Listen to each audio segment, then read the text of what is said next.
Landscapes are often thought of as being viewed, but gardens really are thought of as being lived in, and that certainly is the case with this garden. We are about 45 minutes west of Nashville in a 2-acre garden that is built on a beautifully wooded hillside. The ultimate goal is for the homeowners to have complete enjoyment with as minimal maintenance as possible. And even in a 2-acre setting, when the garden is complete, it should be able to be maintained in just 4 to 6 hours per week. I think one of the things they've managed so beautifully in this garden is the way the garden itself is arranged. You can see that there are large areas that have been dedicated to low ground covering shrubs and other mass plantings, and then the garden itself really has been designed to be in these small vignettes that are easy to maintain. So you have large areas of ground cover or massed shrubs that help keep the weed population under control and take up a lot of physical space, and the gardening can be done more intensively in smaller areas. Even the hellebores have begun reseeding themselves around. There are beautiful stands of mayapple, and the perennials themselves have been planted in groups of 5 and 7 and 9, so you get large, massive displays that are easily viewed from the house, and it just gives a really nice overall effect in the larger landscape. Well, the current homeowners do have a little bit of help in their garden right now, and that help is Mitch Hampton and his crew of people. You might remember Mitch's garden a couple of years ago on the show, a beautiful woodland garden out in the Dixon area.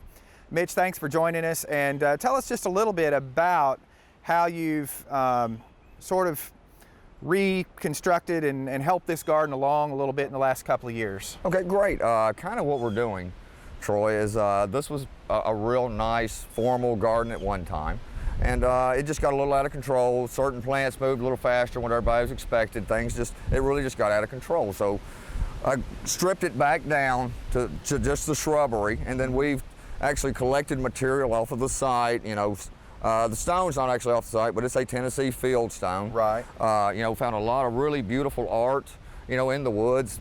This is actually a part of an 80-acre farm. Right. And there was just a lot of beautiful material, and you know, even stuff like this reclining St. John's cross. It's a beautiful plant that blooms in the summertime. It's really tough, and I found it just kind of growing out at the edge of the fence. Right. And we tried to, you know, pull stuff like that in. Uh-huh.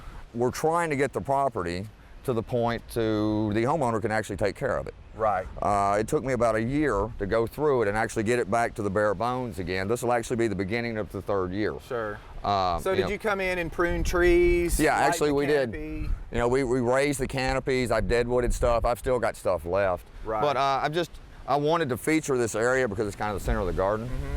And I just kind of opened it up a little bit. Didn't really hurt anything, but just pulled the canopy way up so that all this other stuff can fill in. Right. So eventually that same kind of look. And this is a combination of native and non-native species, mostly non-invasive as far as the things that are not native here, but things that will sort of stay put and behave well in this garden, but that will thrive in kind of a dappled shade, dry sort of hillside setting. Is there irrigation here? I do have drip line running it right now while we kind of, you know, just establish the garden. But the overall goal is to kind of get the natural cycle going again, get the soil rebuilt, and pretty much all of it should if we have normal, you know, weather conditions and stuff. You know. Yeah, and as all of us who are gardeners know, there are going to be times where we do have to supplement, whether it's supplemental food with a little fertilizer or supplemental watering during a drought or whatever it might be.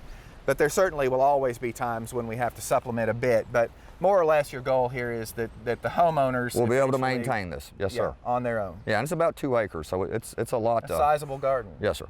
And it can be done. You just kind of know what you're doing. Sure. Just one interesting thing as we walked by, a friend of mine had some property and it was cut over. Mm-hmm. And these azaleas were all out in the woods, so I went and did like a plant rescue. Mm-hmm. And this is actually it's a local provenance of material. Yeah, and it's 25 miles. We talk a lot about, you know, kind of discouraging people from digging things out of the woods, but in a rescue situation, you've kept these from being destroyed. Basically. Exactly, you've saved the gene pool. So I see a lot of stone used around the garden for bed edges, for paths, and tell me about your choice of stone and how much stone you've moved, because there's a lot of it. Well, I try to use what's called a field stone, which most of the time comes within about 100 miles of this area. I like it because it's very dense. It doesn't break easy. I have a real high canopy here. A sandstone, you know, if it's hit from 70, 80 feet up with a large branch, it takes a chance of cracking it. Right. Another thing, you know, it's just a local product. It's very hard to deal with. It's very heavy. There's probably 400 foot of walkways total, and it's probably about 80,000 pounds of stone. And Wow. I laid every piece of it myself. Wow. So, but it really was something this big. You need something really bold, and I just didn't, and I wanted a definite line through it. It does a great job of leading people through the Right, garden. right. Mitch, you mentioned about lightening the canopy and kind of limbing these trees up, and you could really see a great example of that on some of these tulip poplars. And I would assume that that has also made it so that in the areas of the garden where you have a little bit more sun, you can do things like this path where you've got all these beautiful sedums and things growing. Yeah, I want to use sedums here because this is really, I want to make it kind of harsh for the weeds. Right. And I've used a paver base mix to put, actually there's probably about 3 inches underneath the stones. And then we pack it in between, because the sedum will grow a little bit in between the stones, but it really won't run down the edges like this, because on the edges I've used permatil, which looks pretty close, but it's a different product. Right. The paver base is real alkaline. The permatil doesn't really affect the pH one way or another. Right. And it's a great product not only for, you know, putting sedum or, you know, phlox subulata or something like that, but it also works great for, you know, like if you're planting trilliums or something in an area where you have voles. It's really good to pack underneath that. It's kind of a sharp little, Right. it's actually, I think, an expanded shale Right. product that's Exactly. kind of been baked, almost like perlite or the little white stuff that you see in potting soil. But this has kind of sharp edges, so if you have vole problems, you can actually use it. Yeah, they don't want to run like they don't like to dig Exactly. through it. So, Exactly. well, you've obviously been very successful in these sunnier areas with a lot of different kinds of sedum, both native and non-native. Oh, yes, sir. Most of the sedums I use in the sunlight are non-native sedums. Right. And most of the ones I use in the shade are the native sedum. So you know, it's kind of a combination of, you know, I like using the hen and chicks and the phlox subulata, and I use another one called phlox bifida. Right. There's just a lot of neat stuff. It just has to be real drought tolerant. You could probably use something like thyme, maybe if you water just a little bit extra. It's not quite as tough as the sedums, but yeah, it's just anything. It's kind of an extrascaping type plant to work on the edges.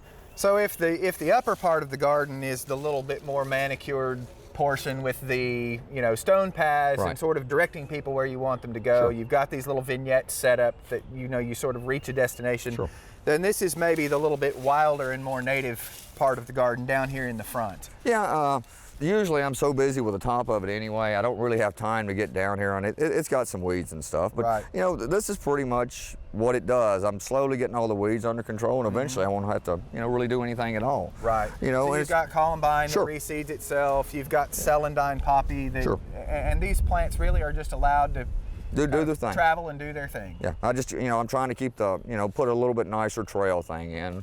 I'm going to use some of the material, you know, actually when we cut that tree down, I'm going to do a really nice, you know, wood embankment thing around it and plant actually in the log itself, you know. So you have kind of a big dead tree that needs to come down, and you'll utilize that trunk and everything as kind of part of the garden art. Sure, and you know, and it recycles everything the trees absorbed while it was in the garden. Right. Which, and we can't look at this part of the garden and not mention this enormous clump of trillium that's down here. This is probably my favorite plant in the entire garden, believe it or not. I'm really, I'm a big hiker and stuff, and you just don't see big trilliums like this much anymore. Right.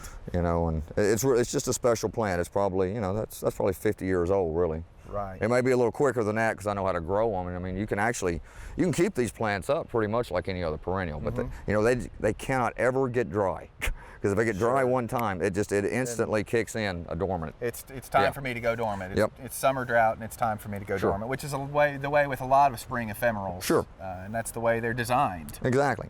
And why these are so big is I can push like 3 or 4 seasons every year into a trillium. And they come out of the ground quick when you do them like that. Right. Creating a garden on this scale and of this magnitude obviously requires choosing the right plant for the right place, and I think that can be seen very easily in the hellebores, the plum yews, Christmas fern, plants that are deer resistant like epimediums, and even our native plants like the columbine and other things that we've seen today. I think it's so important to choose that right plant for the right place to cut down on the maintenance that's required by those individual plants. And eventually, As everything fills in, as the leaf mulch gets a little bit deeper, and as the plants truly cover the ground, this really will be a low-maintenance garden. For inspiring garden tours, growing tips, and garden projects, visit our website at volunteergardener.org or on YouTube at the Volunteer Gardener channel, and like us on Facebook.